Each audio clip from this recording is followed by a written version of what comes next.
Good morning, children. Today's discussion is about the chemical behavior of metals. Chemical behavior of metals. We know that metals are arranged. If we arrange the metal from potassium to gold, if we arrange it like potassium, calcium, sodium, magnesium, aluminium, zinc, iron, hydrogen, all these things when we arrange, copper, mercury, silver, gold, then platinum, like this. If we arrange, so we will be noticing that it forms like a series, like structure, a series. So this series is referred as activity series. Activity series. So metal along with hydrogen in non-metals are arranged in order. Metal along with hydrogen and non-metal which are arranged in order of their activity in series is called activity series or reactivity series. Okay. Now, how can we know that action of air on metal? Action of air on metal. The oxygen present in air acts on metal to form their corresponding oxides. We know because whenever we are talking about metal plus oxygen, metallic oxide. Metal plus oxygen, metallic oxide. Whenever we are taking any metal, if we take sodium plus oxygen, sodium oxide, that is also known as sodium monoxide. Metals like potassium, sodium, calcium placed in the high up in the series. If we notice the activity series, potassium is the top, then K, Na, then Ka, then magnesium, then aluminium. Like this type of arrangements are there, and hydrogen is in between, and below hydrogen similarly copper, mercury, silver, gold, these things are there. So they are arranged. So very fast. So the elements which are placed above the activity series such as potassium, sodium, calcium, they are highly reactive when they are exposed in air, when they are burnt in air. They show very prompt action, rapid action in air, forming their corresponding oxides. So potassium and sodium, that's why potassium and sodium, they are very explosive in nature. They are very highly reactive metal. Hence, they are being kept under kerosene oil. Means they are being kept in a container containing kerosene oil. So sodium and potassium. So this is the thing happens. Now on the other hand, when magnesium, if we take a piece of magnesium and if we burn one end of the ribbon of magnesium, so we will be noticing that magnesium burns with a dazzling light. Dazzling light means a brilliant light. Very brilliant light is being appeared when we burn a piece of magnesium ribbon. If we notice it, we will be noticing that some drop by drop, okay, it falls onto a container. If we place a beaker and if we allow to fall the drops onto the beaker, so we will be noticing that when magnesium ribbon will be totally extinguished, we will be noticing some dust, powdery substance left over in the beaker. Those powdery substances are of oxides. If we have taken magnesium, so magnesium oxide. If we are taking calcium, so calcium oxide. If we are taking any other metal, its corresponding oxides will be marked onto that. Wherever we are placing it, it will be there only. Now on the other hand, if we place for example, if we talk about magnesium combines with oxygen to form, that is heating. So magnesium oxide. So this is the thing happened. Now, as we know that if we place an iron rod, where in the air for a prolonged period, or outside we have kept the iron rod for a prolonged period. So we will be noticing that the iron rod is embedded with, it is coated with a reddish brown coating. A reddish brown coating is being formed onto the surface of the iron rod. And that reddish brown coating is a hydrated oxide of iron, and that is known as ferric oxide. Hydrated ferric oxide, which is referred as rust.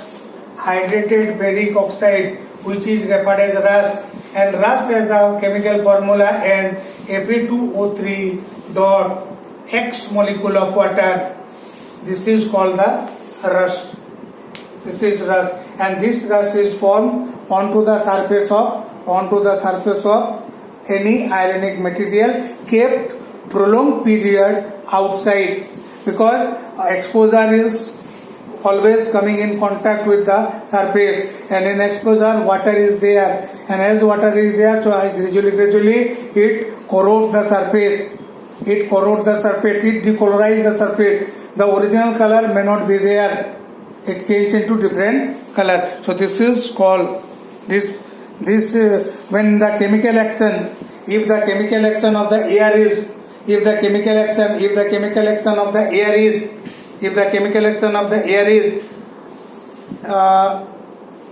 used for the prolonged period, if the chemical action of the air is prolonged beyond tarnishing, the compound forms slowly and eat away the surface, and this process is said to be corrosion, because corrosion is a process. Rusting is a common example for corrosion. It is an example for corrosion. On the other hand, if we keep a piece of copper in the air for a prolonged period, after that, if we notice the surface of the copper, we will be noticing the surface of the copper is surrounded with a green coating, and that green coating is due to the presence of corroding action of copper, because that is due to the presence of basic copper carbonate, which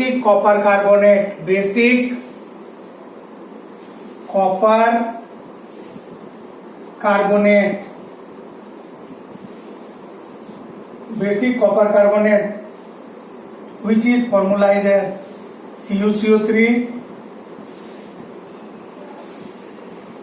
twice. This is called basic copper carbonate, which is green in color.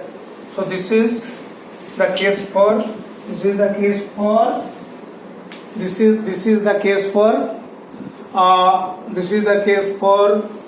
copper. COPP here. This is the case for copper. In copper we are getting this type of things. So this is action of air on metals. Now displacement is also a process.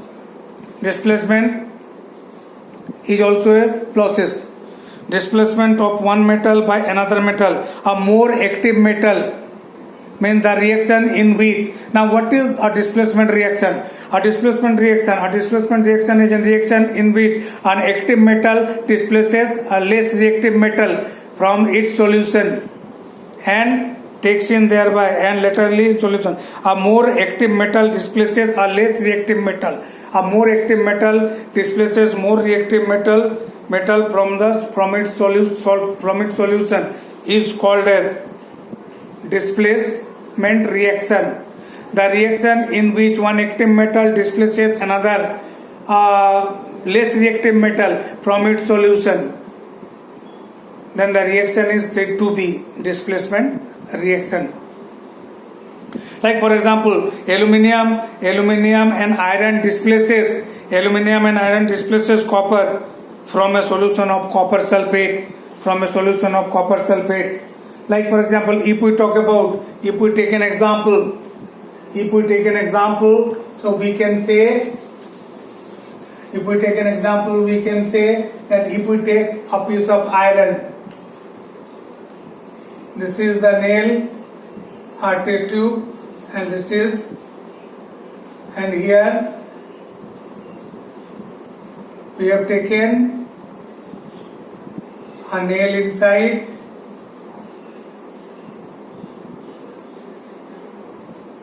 This is copper sulfate solution, that is blue vitriol. This is nail, that is iron. This is test tube. This is tabletop. Okay. Now, by the action of, so here the reaction is what? Reaction is saying that if a piece of iron is being dipped, if a piece of iron is being dipped under a solution of copper sulfate, then we are noticing that this is blue, this is iron, and we are noticing that iron combines with FeSO4. This is green, and liberating copper, which will be embedded over the surface.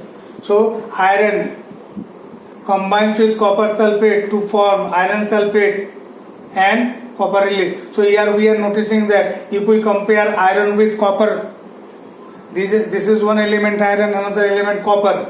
If we compare iron with copper, so we will be noticing that iron is superior than copper. So iron combines with sulfate to form iron sulfate.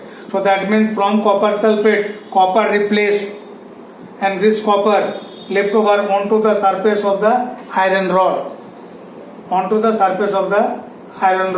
It will be embedded on its surface, and thus we can easily identify that this is copper, and the solution, the green solution will, the blue solution will be turning into green in color due to the formation of iron sulfate. So this is an example for reaction, an example for displacement reaction. This is an example for displacement reaction. So this is the thing happen. Sometimes also question comes like this, okay, what would happen? Sometimes question may come like this, what would happen when if we dip a fresh nail, in a solution containing copper sulfate, and that solution is being kept in a test tube as shown in the diagram. So answer will be like this, okay, when we dip a fresh nail under a solution of copper sulfate, we will be noticing that gradually the color of the solution keeps changing, and it will be turning into green in color due to the formation of iron sulfate, and copper coating will be embedded onto the surface of the fresh nail. And so this reaction is known as displacement reaction. This is also known as single displacement reaction. Why single? Because here only one part from the compound is displacing. That's why as it is displaced singly, so hence this type of displacement is known as single displacement reaction. This is the scenario of this part, and the equation is as under: iron Fe, copper sulfate, which is blue in color, that is CuSO4, copper sulfate, blue in color. That's why it is known as blue vitriol, and due to the formation of green color, it is forming ferrous sulfate, which is green in color, and copper will be left over onto the surface of this part. So that's why we have got this thing. So this is about the displacement reaction. and this displacement reaction is also known as single displacement reaction.